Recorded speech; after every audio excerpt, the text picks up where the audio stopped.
Ramadan, Istiqbal Ramadan. Ramadan 11 bulan 2, 12 bulan 3.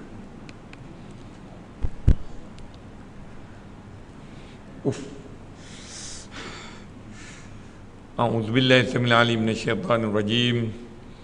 Bismillahirrahmanirrahim. Alhamdulillahi rabbil alamin. Wassalatu wassalamu ala asyrafil anbiya'i wal mursalin wa ala alihi wa sahbihi ajma'in. Subhanaka la ilma lana illa ma 'allamtana innaka antal alimul hakim. Allahumma salli wa sallim wa syarraf wa karram wa majjad wa azzam ila sayyidina wa habibina wa syafi'ina wa qurrati a'yunina Sayyidina Muhammad ibn Abdullah wa ala alihi at-tayyibin al-akhyar wa ala ashabil ghuril mayamin al-mukhtar wa alaina ma'ahum wa fihim birahmatika ya arhamar rahimin. Tahiyatan mubarakatan tahiyatan wa salama. Assalamualaikum warahmatullahi ta'ala wabarakatuh. Alhamdulillah, segala puji bagi Allah Subhanahu Wa Taala yang telah memberikan keizinan kepada kita berada di dalam rumah Allah Subhanahu Wa Taala. Rumah Allah Subhanahu Wa Taala yang perlu dibesarkan, rumah Allah Subhanahu Wa Taala yang perlu diagungkan, rumah Allah Subhanahu Wa Taala yang perlu dimuliakan. Sebagaimana firman Allah Subhanahu Wa Taala yang berbunyi, "Dzalika wa may yu'azzim sya'airallah fa innaha min taqwal qulub." Demikianlah bagi orang-orang yang mengagungkan syiar-syiar Allah Subhanahu Wa Taala, ia adalah sebahagian daripada ketakwaan hati. Kalau kita lihat ayat itu berkaitan dengan ta'zim sya'airullah, iaitu mengagungkan syiar-syiar Allah. Sebagaimana disebutkan oleh qalal hukama, man azzama bima azzamallahu ajrah. Barang siapa yang mengagungkan apa yang diagungkan oleh Allah Subhanahu Wa Taala, maka ganjarannya agung di sisi Allah Subhanahu Wa Taala yang maha agung. Seperti mana kita berada di dalam rumah Allah Subhanahu Wa Taala, masjid ini di antara syiar Allah Subhanahu Wa Taala. Sebab itu kalau kita lihat di dalam bab bab jinayat, bukan, di dalam bab quduh, ada disebutkan tentang iaitu jizyah, orang kafir non muslim yang berada di sebuah negara Islam. Di antara syaratnya, hendaklah ia membayar cukai kepada orang Islam. Tetapi orang Islam di dalam tempat tersebut tidak membayar cukai tersebut, kerana orang Islam negara dia. Jadi bila sebut negara Islam, perlulah ada orang kafir yang membayar cukai, dipanggil cukai menuntut keselamatan. Iaitu maknanya orang Islam, pemimpin ataupun pembesar yang menjadi pemimpin ataupun ketua agama. Kita lihat di Malaysia ni kita ada ketua agama, tapi dalam bab cukai tidak ada, orang kata apa, tidak ada kompromi, semuanya bayar cukai. Jadi kalau nak kata negara Islam, kalau ikutkan tak lepas. Walau bagaimanapun adalah pendapat mufti kata negara Islam. Tapi kalau mengikut ilmu yang saya ada, di antara tanda negara Islam itu, iaitu pemimpinnya Islam. Alhamdulillah ada pemimpin Islam, pengurusan orang Islam, betul. Tapi adakah non muslim membayar cukai khusus kepada orang Islam untuk menuntut keselamatan? Itu yang pertama.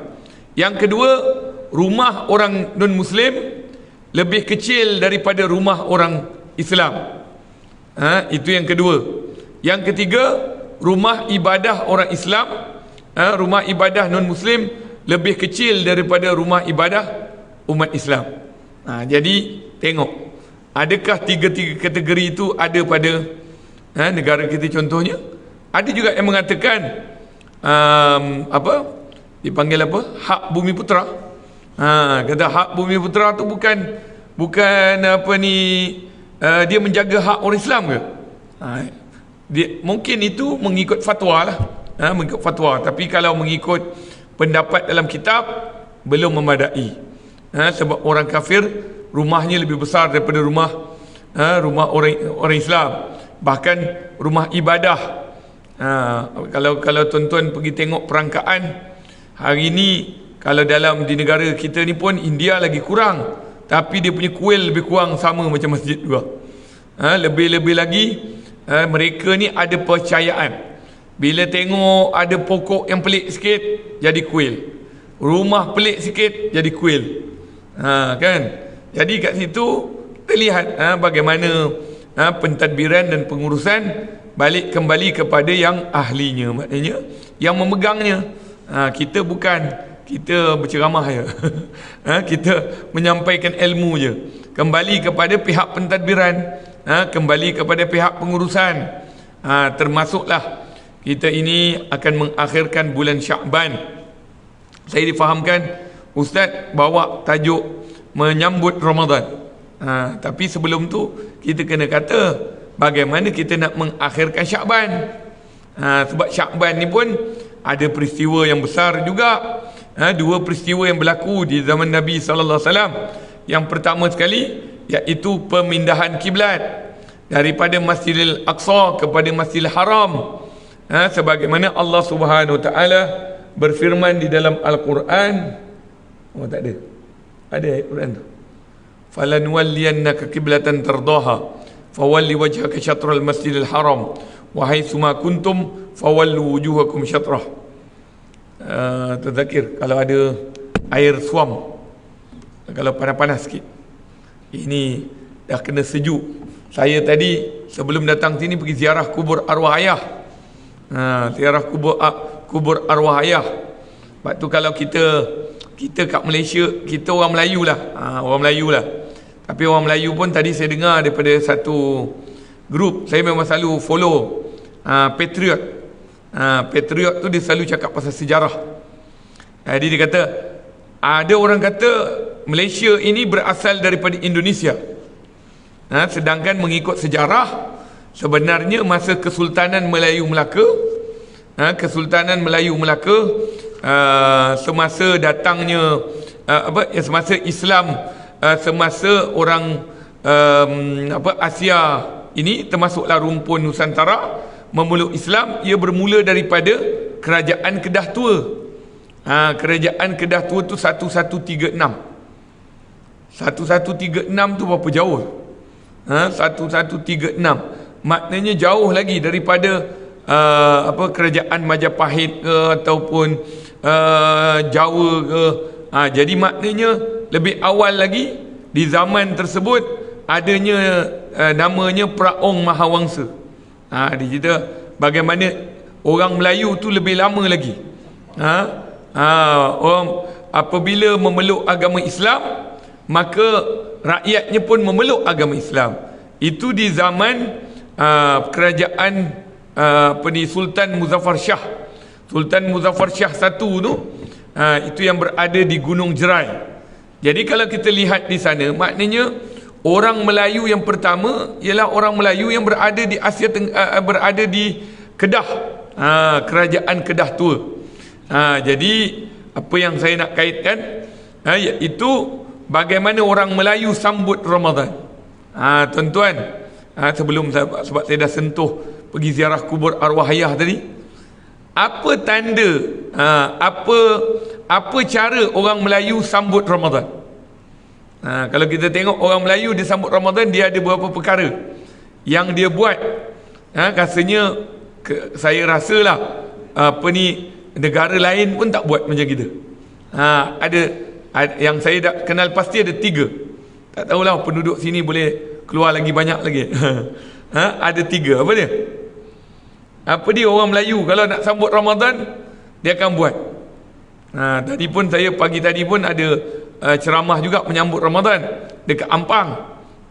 Jadi nak tanya orang Shah Alam ni, Seksyen 20, apa yang tuan nampak orang Melayu kalau sambut Ramadan? Apa? Ha? Kenduri. Kenduri tahlil arwah. Iaitu dia kumpulkan family ataupun masjid buat kenduri tahlil arwah. Okey. Itu pertama. Kedua ziarah kubur. Orang Melayu dulu ziarah kubur. Dia kalau orang dulu dia ada bawa kain putih tu, dia tukar kain putih. Kain putih. Bukan kalau ada orang cakap ini ibadah ke? Bukan ibadah. Ini namanya zikrayat. Macam kita nak ingatlah. Kita nak ingat, kita datang. Tapi kalau kita lihat di dalam menziarahi kubur tadi, orang yang dalam kubur tadi lebih kuat pendengarannya. Seperti mana Rasulullah SAW berkata dengan Sayyidina Umar. Jadi sebab tu kita datang, nanti kita jumpa mak bapak kita dalam kubur. Kata, mak, ni nak Ramadan ni mak. Kan? Lepas tu kita pun tukar kain putih tu, menandakan kita dah datang masa Ramadan. Nanti bila raya pula, ziarah lagi. Walau bagaimanapun dia tidak ada masalah sebenarnya. Tidak ada masalah yang mengatakan penghalangan, sebab dia bukan ibadah. Dia ziarah. Kalau ibadah, dia ibadah mengandungi syariat. Kalau ziarah, dia umpama ziarah saja. Ziarah. Tetapi dalam ziarah tersebut adalah bacaan yang kita buat. Itu baru betul. Bila kita baca, kita tahlil. Baik. Itu yang kedua. Yang ketiga, orang masjid surau mesti tahu je. Apa dia tuan-tuan? Gotong royong. Itu cara orang Melayu sambut Ramadan. Kalau sambut Ramadan je mesti gotong royong. Kan? Jadi itu yang saya kenal pasti 3. Mungkin boleh tambah satu lagi, balik kampung. Tapi balik kampung tu sebab nak berbuka puasa dengan family. Itu kira tak apalah, itu kiranya banyak semua. Tapi ini yang menyebabkan menjadikan kelainan bagi orang Melayu. 3 perkara. Pertama, ziarah kubur mak bapak dia.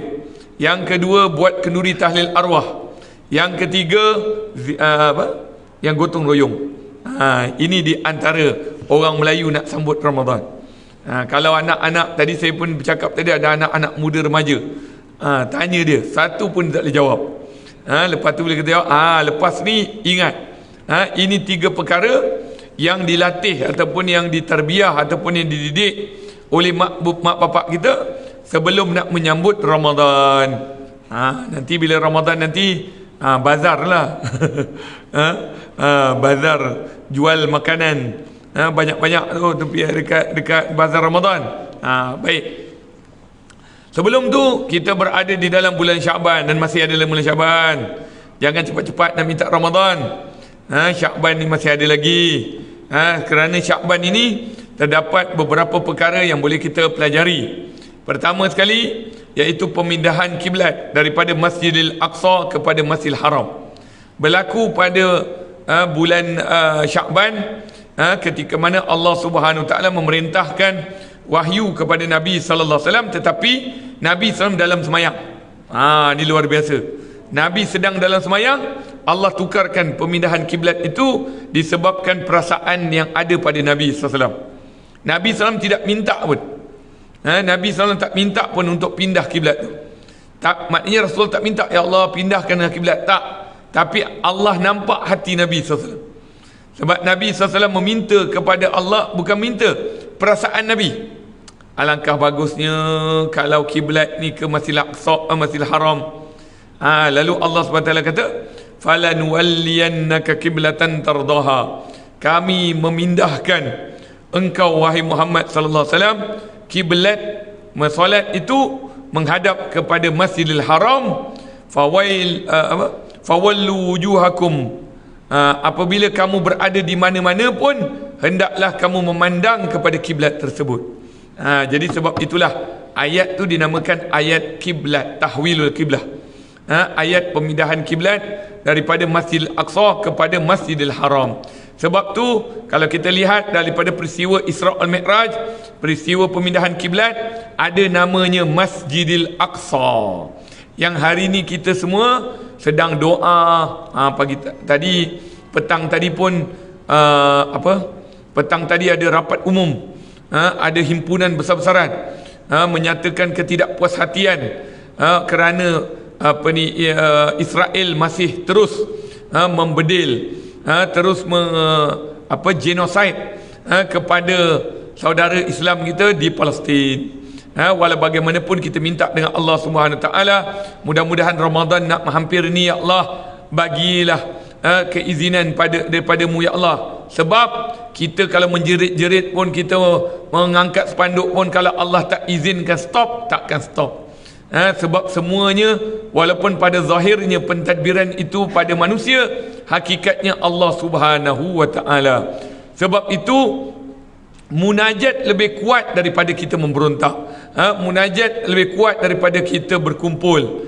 Munajat kepada Allah Subhanahu Wa Taala. Sebab tu tuan-tuan kalau pergi ke Hadramaut, tuan-tuan akan tengok bagaimana ulama-ulama sentiasa mendidik para pelajar, anak-anak muridnya ataupun orang-orang ramai, sentiasa lidahnya berada dalam berzikir kepada Allah Subhanahu Wa Taala. Insya-Allah saya pun akan pergi ke Hadramaut tahun ini 6 hari bulan 5, insya-Allah. Siapa yang nak ikut saya pergi Hadramaut, tapi bukan restoran Hadramaut. Restoran Hadramaut ada nasi mandi. Tapi Hadramaut ada ulama-ulama, ada ada amalan-amalan bagaimana sebiji, macam mana ada yang ada di Malaysia ni. Kalau tuan-tuan nak tengok negara Arab yang hidupnya seperti mana orang Melayu, pergilah Hadramaut. Dapat tengok macam mana tuan-tuan gurunya, ulama-ulamanya pakai serban, tapi jubah selalunya jarang-jarang dipakai oleh hatta orang awam. Kebanyakan mereka memakai kain pelikat, kain sarung, kemudian pakai baju kemeja ataupun baju dipanggil baju gamis tu. Itu style orang di Hadramaut.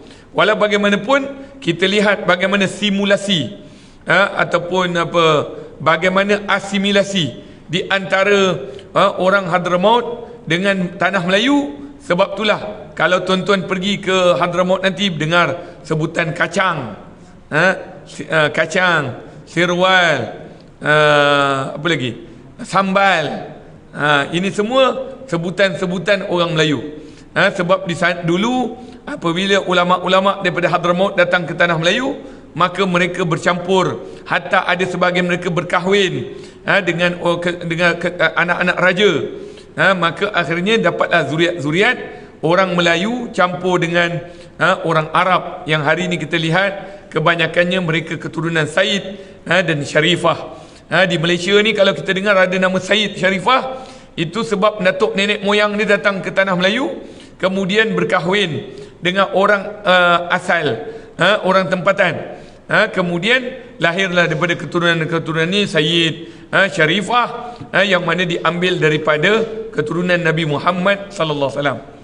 Tapi bila sebut keturunan Nabi sallallahu alaihi wasallam ni, hari ini tengah panas, tengah isu adakah orang itu ahli keluarga Nabi ataupun tidak.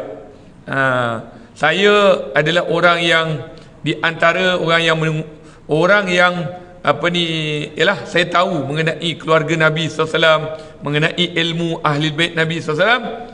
Tapi walau bagaimanapun, saya orang yang menuntut ilmu dan juga saya yang belajar di Hadramaut. Kalau andai kata dinisbahkan kepada guru saya, Sayyidil Habib Umar, sudah keluar statement daripada Hadramaut sendiri, semua orang-orang yang belajar di Hadramaut tidak ada kena-mengena dengan namanya yang sebut Maula Amin. Itu tiada apa-apa. Dan saya juga adalah pengerusi kepada Persatuan Alumni Hadramaut Yaman, telah mengeluarkan memo. Kami tidak menafikan dan kami tidak mengiyakan. Kami adalah yang berkecuali, kerana kami takut kalau memang ia keturunan, maka kita tak boleh nak mengatakan tidak kalau orang itu memang keturunan.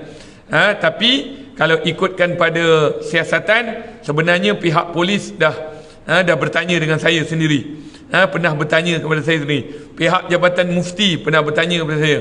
Tapi saya jawab sebagaimana yang saya diajar oleh guru saya daripada Hadramaut, mengatakan jawapan kita ialah kita berkecuali. kita tidak menganjurkan, kita tidak membenarkan, kita tidak menafikan, dan kita tidak mengiyakan. Sebab kita bukan orang Morocco, kita bukan orang Maghribi. Kena carilah orang Maghribi. Saya pun sebenarnya sebelum apa-apa berlaku, sebelum beliau datang ke Malaysia, sebenarnya ada seorang pendakwah yang namanya terkenal juga di Malaysia ini, Dr. Aiman Al-Akiti. Dr. Aiman Al-Akiti ni belajar di Morocco, belajar di Maghribi. Dialah yang bercakap pada saya, berhati-hati Ustaz, kalau boleh jangan campur urusan orang yang namanya sekian-sekian. Jadi kemudian saya mengambil inisiatif untuk bertanya kepada Hadramaut. Kemudian Hadramaut pun kata tidak ada kena-mengena. Kalau mengenai sain ke ataupun surat ke, ijazah ke, itu biasa, semua orang boleh dapat. Tuan-tuan kalau ikut saya jumpa dengan Sayyidina Umar, kata nak dapat ijazah apa? Ijazah Wirdul Latif, ijazah Ratibul Attas, ijazah Ratibul Haddad, ijazah apa semua, Sayyidina Umar boleh bagi. Jadi maknanya itu bukan hujah mengatakan orang itu sudah menjadi wakil ulama ini, maka begitulah. Walau bagaimanapun kita kena jaga mulut kita, kita kena jaga hati kita apabila kita tidak mengetahui suatu perkara dengan kesahihannya. Sebagaimana disebutkan dalam hadis Nabi sallallahu alaihi wasallam. Ni bagus hadis ni. Kalau boleh ambil. Kalau ambil ni, kalau boleh simpan, kalau boleh jadi pedoman. Apa hadis ni? Nabi sallallahu alaihi wasallam bersabda, min husnil islamil mar'i tarkuhu ma la ya'ni, atau kama qala Nabi sallallahu alaihi wasallam. Nabi sallallahu alaihi wasallam pernah bersabda, daripada keelokan, daripada kecantikan, daripada keindahan Islam, seseorang itu meninggalkan apa yang tak berfaedah padanya. Kalau tak ada faedah, tak payahlah apa ni masuk campur. Kita pun tak tahu, kita tak tahu kesahihannya, baik diam. Selamat mulut kita, lidah kita, tangan kita daripada dosa Allah Subhanahu wa taala. Sebab itu Nabi Muhammad sallallahu alaihi wasallam, ini pun hadis ni bagus. Peganglah wahai muslim. Tadi muslim tu semua muslim, belum mukmin lagi. Nabi sallallahu alaihi wasallam kata al-muslim. Siapa muslim? Al-muslim. Siapa muslim? Kita orang yang sudah mengucap asyhadu an la ilaha illallah wa asyhadu anna Muhammadar Rasulullah. Bila kita mengucap saja, lepas tu Nabi Muhammad SAW kata, siapa yang mengucap kalimat asyhadu an la ilaha illallah wa asyhadu anna Muhammadar Rasulullah, asamu minni dima'ahum wa amwalahum wa irdahum, atau kama qala Nabi sallallahu alaihi wasallam. Nabi sallallahu alaihi wasallam bersabda, apabila seseorang hamba Allah mengucap dua kalimah syahadah, asyhadu an la ilaha illallah wa asyhadu anna Rasulullah, maka orang itu terselamat dirinya daripada darahnya terselamat, harta bendanya terselamat, dan juga maruahnya terselamat. Jadi kalau kita tengok orang Islam saja, baik jaga-jaga mulut kita. Al-muslimu man salimal muslimuna min lisanih wa yadih, atau kama qala Nabi sallallahu alaihi wasallam. Nabi sallallahu alaihi wasallam pernah bersabda, seorang muslim itu adalah seorang muslim yang boleh jaga mulut dan tangannya daripada kejahatan kepada muslim yang lain. Itu senang. Maknanya jaga. Kalau kita nak mencakap pasal hal orang ke, kita tak pasti, jangan kita bercakap. Baik kita diam. Lebih baik. Sebab tu Nabi Muhammad sallallahu alaihi wasallam ajar satu hadis yang bagus juga untuk kita ambil. Kata Nabi sallallahu alaihi wasallam, man kana yu'minu billahi wal yawmil akhir. Ni hadis dia ada 3, tapi lebih kurang sama. Man kana yu'minu billahi wal yawmil akhir, barang siapa yang beriman kepada Allah dan hari kiamat, fal yukrim dhaifahu, maka hendaklah dia memuliakan tetamunya. Satu lagi hadis, man kana yu'minu billahi wal yawmil akhir fal yukrim jarahu, maka hendaklah ia memuliakan jiran tetangganya. Hadis yang ketiga, man kana yu'minu billahi wal yawmil akhir falyakul khairan aw liyasmut, atau kama qala Nabi sallallahu alaihi wasallam. Hadis yang ketiga, Nabi sallallahu alaihi wasallam bersabda, barang siapa yang beriman kepada Allah dan hari kiamat, hendaklah dia bercakap yang baik-baik. Apa mulut keluar? Mulut cakap yang baik-baik ke sumpah seranah? Mulut yang keluar adakah kita caci maki orang? Adakah mulut kita keluar ngumpat orang? Adakah mulut kita keluar fitnah orang? Adakah mulut kita keluar dengki orang? Adakah mulut kita keluar bercakap khianat, mengadu domba? Ini semua tak baik. Falyakul khairan au liyasmut. Nabi kata bercakap yang baik-baik. Cuba tengok macam mana lidah kita digunakan, macam mana mulut kita digunakan untuk bercakap.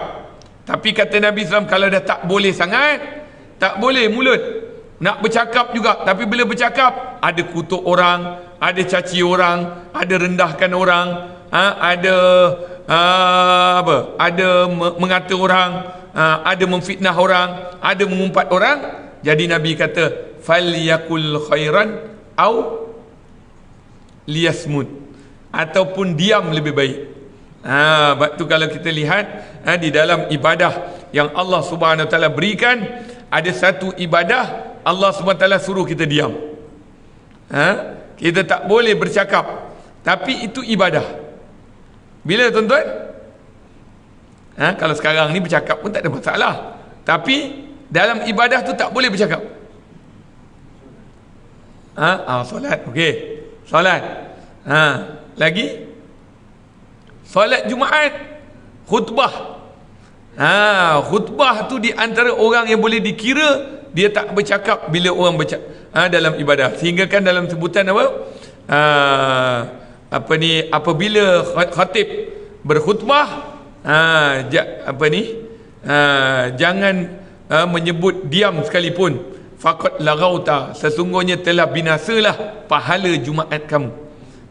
Jadi oleh sebab itu, inilah yang dimaksudkan di dalam ibadah tersebut. Di dalam bulan Syakban kita ada pemindahan kiblat. Yang kedua, turunnya ayat innallaha wa malaikatahu yusalluna 'alan nabi ya ayyuhalladzina amanu sallu alaihi wa sallimu taslima. Sesungguhnya Allah dan para malaikatnya berselawat kepada Nabi Muhammad SAW.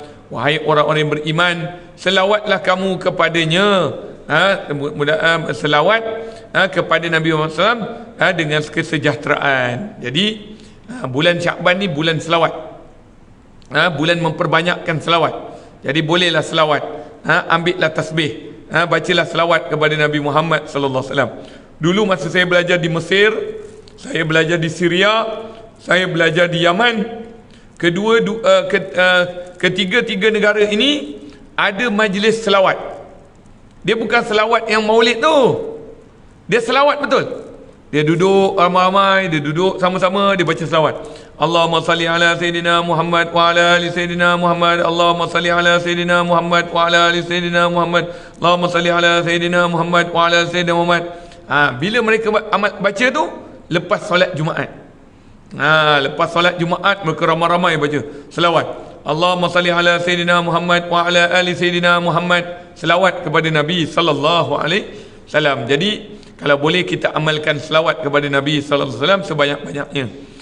Barang siapa yang selawat kepada Nabi sallallahu alaihi wasallam, Allah Subhanahu wa taala akan lepaskan segala kesulitannya. Allah Subhanahu wa taala akan tunaikan hajatnya, dan Allah Subhanahu wa taala akan meletakkan kedudukan dia tinggi di sisi Allah Subhanahu wa taala. Bahkan dia akan bersama dengan Nabi Muhammad SAW di hari kiamat kelak. Sebab tu selawatlah banyak-banyak kepada Nabi SAW. Sebab tu di dalam kita tak boleh selawat. Kadang-kadang selawat sekejap je dah tidur. Akhirnya selawat baca kita. Padahal kita kena baca selawat. Allahumma salli ala Muhammad, Allahumma salli ala Muhammad, Allahumma salli ala Muhammad. Lah kali kita tidur. Jadi sebab itulah kalangan para alim ulama, mereka menghimpunkan juga para anak-anak murid mereka, orang awam, untuk berselawat. Yang hari ini kita sebut Maulid Nabi. Yang kita baca qasidah ataupun kita baca itu, tapi itu dalam bentuk pujian kepada Nabi Muhammad sallallahu alaihi wasallam. Tapi yang paling bagus, kalau tadi sebut pasal qasidah ni pun mungkin ada yang tak setuju. Cakap dengan dia, jom kita selawat sama-sama.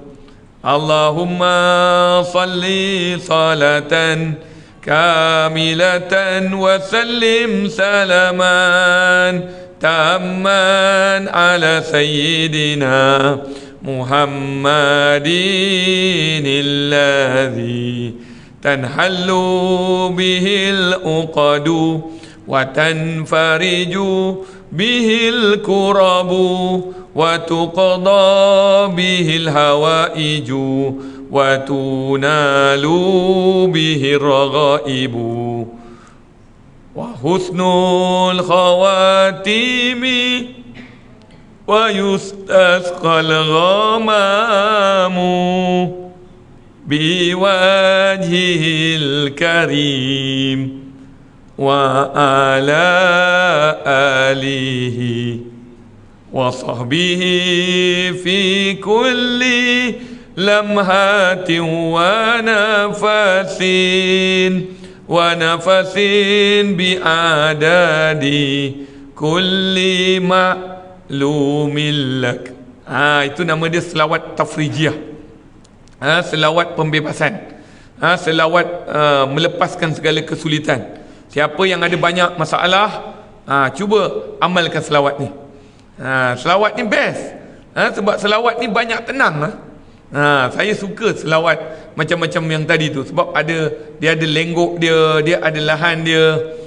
Lepas tu kita baca pun bersahaja. Allahumma salli salatan kamilatan wa sallim salaman tamman ala sayyidina Muhammadin alladhi tanhallu bihil uqadu. Selawat itu dengan berkat Nabi Muhammad SAW, mudah-mudahan Allah lepaskan segala ikatan, kesulitan, kesusahan, kepayahan. Selawat pada Nabi SAW. Siapa yang selawat pada Nabi SAW, insya-Allah Rasulullah SAW akan kenal dia lebih awal lagi. Lepas tu selawat pada Nabi Muhammad SAW. Tengok tuan-tuan, kita apa yang saya sebut tu sebenarnya semuanya bawa kepada bulan Ramadan. Bulan Ramadan Allah suruh jaga mulut, betul? Kita jaga mulut. Daripada yang tadi saya sebut tadi, jangan fitnah orang, jangan caci orang, jangan mengata, jangan merendahkan orang, jangan adu domba. Semua ada dalam bulan Ramadan. Nabi sallallahu alaihi wasallam kata apa? Nabi sallallahu kata apa? Di dalam firman Allah SWT, inni nazartu lirrahmani sawma falan ukallimal insiya. Siapa bercakap tu? Laki ke perempuan? Perempuan. Sayyidatina Maryam alaihassalam. Sayyidatina Maryam ketika mana dia bernazar. Nazar dia nak diam. Inni nazartu sawma. Sesungguhnya aku bernazar untuk puasa. Tapi puasa apa ni? Falan ukallimal insiya. Aku takkan bercakap dengan manusia. Jadi sebab tu Nabi Allah Zakaria alaihissalam ketika mana mengambil Sayyidatina Maryam masih kecil, diletakkan atas mihrab, yang mana di dalam mihrab tersebutlah hari ini kita sebut Masjidil Aqsa. Sayyidatina Maryam dia diletakkan dalam Masjidil Aqsa. Nabi Allah Zakaria dia yang letak Sayyidatina Maryam atas. Tapi dia hairan ketika mana datang lihat Sayyidatina Maryam dah ada makanan. Sedap pula Sayyidatina Maryam makan. Lalu dia kata, "Ya Maryam, siapa yang bagi kamu makan ni? Dan yang satu lagi aku pelik, macam mana engkau makan buah musim sejuk, sekarang musim panas? Dan musim panas, buah musim sejuk. Mana? Siapa pula nak bagi sedangkan musim tu belum ada?" Faham tak? Maknanya luar biasa yang Allah berikan kepada Sayyidatina Maryam alaihassalam, ibu kepada Nabi Allah Isa alaihissalam. Tetapi dia tidak pernah disentuh seorang lelaki pun. Ini satu ilmu tauhid yang Allah SWT ajar kepada kita. Lihat bagaimana Allah kalau nakkan benda tu berlaku, pada zahir manusia, pada logik akal manusia akan menafikan benda itu, tetapi di sisi Allah boleh berlaku. Waktu kita orang ilmu, orang Islam perlu beriman kepada Allah Subhanahu Wa Taala bukan beriman kepada sebab. Kita beriman kepada Allah kerana Allah itu musabbibul asbab. Tetapi kita berjalan mengikut asbab kerana asbab itu adalah kehidupan. Wallahu ta'ala a'lam. Nampaknya azan. Jadi azan dulu.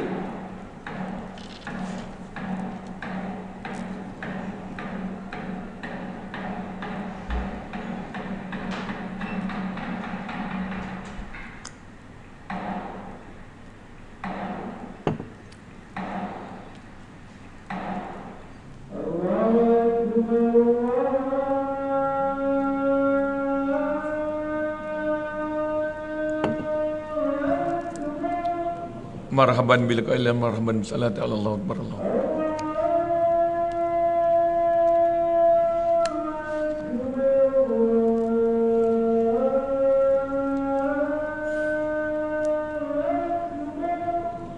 Allahu akbar Allahu akbar.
La hawla wala quwwata illa billahil aliyyil azim.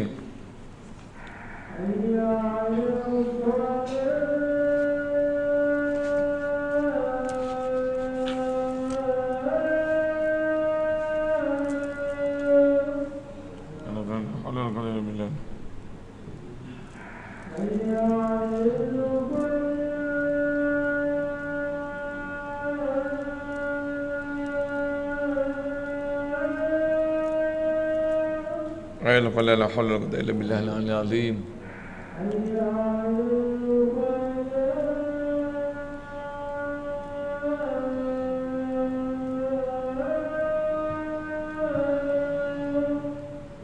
La hawla wala quwwata illa billahil aliyyil azim.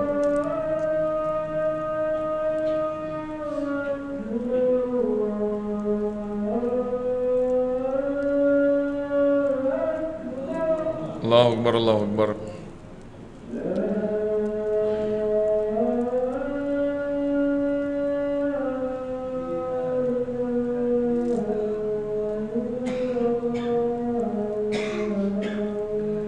La ilaha illallah Muhammadur Rasulullah sallallahu alaihi wasallam rasima. Allahumma rabb hadhihi da'wati tammah salatul qa'imah ati sayyidina Muhammadin al-wasita wal fadilah wa syaraf wa darajatul aliyah rafi'ah wa ba'sul maqamal mahmudan alladhi wa'anta innaka la tukhliful mi'ad. Sallallahu alaihi wasallam alhamdulillah rabbil alamin. Kedepan tuan-tuan yang dirahmati Allah Subhanahu wa taala yang dimuliakan, pangkat ayah dan ibu saya ini, pada bulan Syawal nanti saya akan pergi ke Hadramaut. Jadi siapa ayahanda bonda tuan-tuan puan dan mana tahu ada siapa-siapa yang nak pergi trip bersama saya ke Hadramaut pada 6 hari bulan 5. 6 hari bulan 5 Syawal, 28 Syawal tak saya. Itu saya akan bawa pelajar-pelajar. Sambil saya bawa pelajar-pelajar tu, kita bawa trip lah untuk melihat bumi Tarim Hadramaut Yaman. InsyaAllah lebih kurang seminggu saya akan pergi ke sana. Kalau ada siapa yang berminat untuk ikuti rehlah pergi melihat kota sejarah yang banyaknya keturunan Nabi sallallahu alaihi wasallam yang mutawatir. Ini keturunan Nabi sallallahu alaihi wasallam yang mutawatir kerana sanad mereka lebih dekat dengan Nabi sallallahu alaihi wasallam, dan juga para ilmuwan, dan juga amalan-amalan ulama-ulama ataupun amalan-amalan orang Melayu kita pun ada di sana. Yasin, tahlil arwah, semua ada hidupnya di sana. Kalau siapa yang berminat boleh ikut saya ke Hadramaut. Dan yang keduanya, siapa ada anak-anak yang dah habis tahfiz Quran, tak tahu nak pergi sambung belajar mana, boleh sambung belajar di Hadramaut. Tadi mahar tiket nak pergi ke sana lebih kurang 8,400, all in semuanya, makan, minum, transport, ziarah semua, penginapan semuanya disediakan. Siapa berminat boleh ambil nombor telefon daripada Haji Razak ataupun Zakir. Baik, di dalam bulan Ramadan yang insya-Allah kita akan bertemu, kita kena ingat ketika mana Nabi sallallahu alaihi wasallam mengajar kepada sahabat Nabi sallallahu alaihi wasallam, setiap malam akan keluar suara yang berbunyi, ya baghiyal khair aqbil, ya baghiyal syarr aqsir. Disebutkan dalam riwayat, setiap malam di bulan Ramadan akan berbunyi suara yang mengatakan, ya baghiyal khair aqbil, wahai yang merebut kebaikan, maka sambutlah. Dan siapa, wahai yang ingin membuat kejahatan, maka hentikanlah. Disebut suara itu tiap-tiap malam di bulan Ramadan. Sebab tu di kalangan ulama dikatakan setiap malam di bulan Ramadan itu hendaklah diperbaharui iman. Diperbaharui iman sama ada dengan zahirnya, iaitu mandi sunat. Mandi sunat, disunatkan kita mandi setiap malam Ramadan. Maknanya bila Ramadan bukan mandi sebelum nak berbuka. Mandi sebelum berbuka makruh. Maknanya mandi selepas berbuka. Itu bagus. Sebab apa? Sebab nak datangkan nasyat, nak datangkan semangat, nak datangkan kekuatan, nak tarawih. Kan kata Malaysia, Selangor 20 rakaat. Jadi kita lihat, itu yang pertama. Yang keduanya, bila kita nak berniat puasa, kita niat puasa adalah setiap malam. Kenapa dalam mazhab Syafi'i setiap malam? Sebab setiap malam itu bermulanya hari. Bermula hari bukan pagi. Yang bermula hari pagi itu kalender Masihi. Kalender Arab bermula malam. Jadi maknanya setiap malam kena perbaharui niat untuk puasa. Sebab tu tadi saya tanya budak-budak, tanya budak sekolah, saya tanya, bila kita sambut Ramadan, apa yang dikaitkan dengan Ramadan? Mereka pun kata puasa. Okey, puasa. Baik. Nanti bila masuk Ramadan, kita puasa dulu ke kita tarawih dulu? Dia pun pandang, tarawih. Habis kenapa tak puasa dulu? Dia pun confused budak. Kenapa kita tarawih dulu? Kenapa kita tarawih dulu? Kenapa tidak puasa dulu? Sebab puasa belum masuk waktu lagi. Puasa masuk lepas terbit fajar. Mana fajar sidik baru start puasa. Tapi hari sudah bermula lepas maghrib. Jadi sebab tu kita kena niat puasa tiap-tiap malam. Sebab hari dah masuk, maknanya ibadah kena buat. Niat ibadah bermula. Tapi puasa tadi belum bermula, sebab memang definisi puasa menahan diri daripada perkara yang membatalkan puasa. Sama ada hisi wal maknawi. Hisi tadi itulah yang saya kata masuk rongga ini semua. Tapi maknawi yang saya sebut tadi, mengumpat, mengeji, mengutuk, mengadu domba, ini semua boleh merosakkan pahala puasa. Tapi puasanya sah sampai terbit fajar. Bermula daripada terbit fajar. Terbit fajar, fajar sidik, iaitu pada waktu azan subuh. Adakah waktu azan subuh boleh sahur lagi? Tak boleh. Kerana Nabi sallallahu alaihi wasallam mengatakan, apabila kamu dengar azan Bilal bin Rabah, teruskan makan, iaitu sahur. Sebab pada zaman Nabi sallallahu alaihi wasallam dulu, waktu bulan puasa azannya 2 kali. Satu azan waktu kejut sahur, satu lagi azan waktu untuk solat subuh. Jadi azan yang pertama iaitu azan Bilal bin Rabah. Bilal bin Rabah diawalkan waktu. Sebab tu ada yang mengatakan waktu azan boleh makan. Sebab dia pegang azan Bilal bin Rabah. Azan Bilal bin Rabah itu azan sahur bang. Sebab tu jangan mereka kata waktu azan boleh makan lagi. Sedangkan Nabi SAW kata sampai azan Abdullah ibnu Ummi Maktum. Azan Abdullah ibnu Maktum ialah azan subuh, tak boleh makan lagi. Jangan pula waktu azan kita makan lagi, iaitu azan waktu subuh. Tapi azan sahur tak ada masalah. Azan sahur maknanya kejut orang sahur.